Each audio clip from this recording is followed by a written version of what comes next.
Party की सरकार में अधिकारी को जूते की नोक पर रखने वाले आजम खां को एनकाउंटर का डर सता रहा है और यह आशंका आजम खां ने उस वक्त जताई जब उन्हें रामपुर जेल से सीतापुर जेल के लिए शिफ्ट किया जा रहा था। इस दौरान उन्होंने कहा कि मेरा एनकाउंटर हो सकता है और मेरे साथ कुछ भी हो सकता है। हालांकि अब इस पर भी राजनीति शुरू हो गई है। और चलिए इसी पर आपको एक रिपोर्ट दिखाते हैं।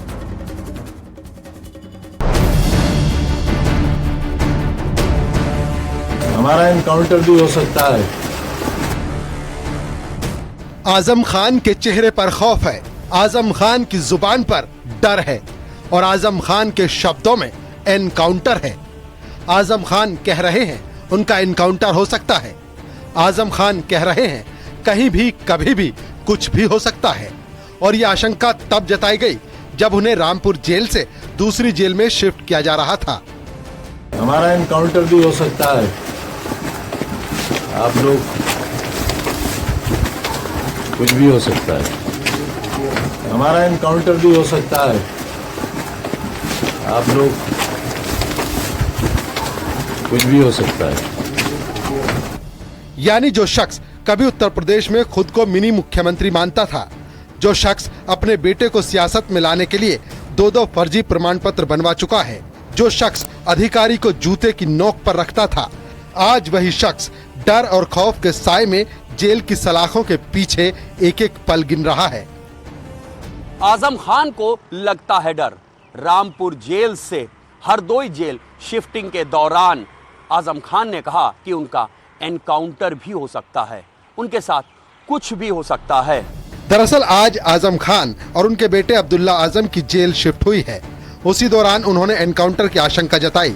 हालांकि इस डर के बीच आजम खान को सीतापुर जेल शिफ्ट किया गया, अब्दुल्ला आजम को हरदोई जेल शिफ्ट किया गया, तंजीन फातिमा को अभी रामपुर जेल में ही रखा गया है।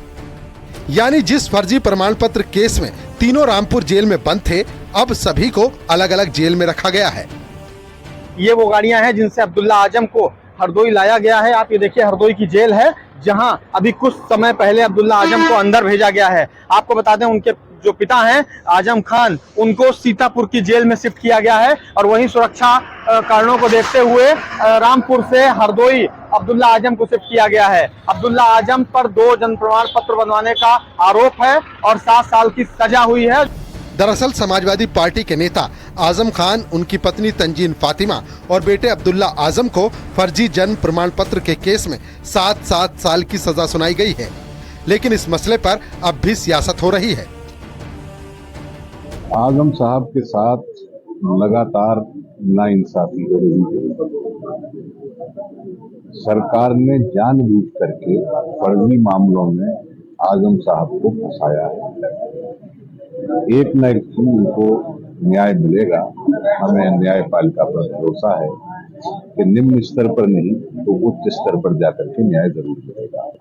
अगर उन्होंने अपनी जान का खतरा बताया है तो उन्हें इस बात का जरूर अंदेशा होगा। रामपुर में अब तक आजम खान के ऊपर कुल 88 मुकदमे दर्ज हुए हैं।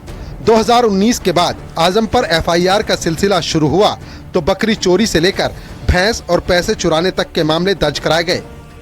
इतना ही नहीं, आजम खान को किताबें चुराने और मूर्तियां चुराने जैसे मामले में भी आरोपी बनाया गया। लेकिन बेटे को उम्र से पहले विधायक बनाने के फर्जी खेल ने आजम परिवार को जेल पहुंचा दिया, जहां उन्हें अब एनकाउंटर का डर सता रहा है। Bureau report, news 18।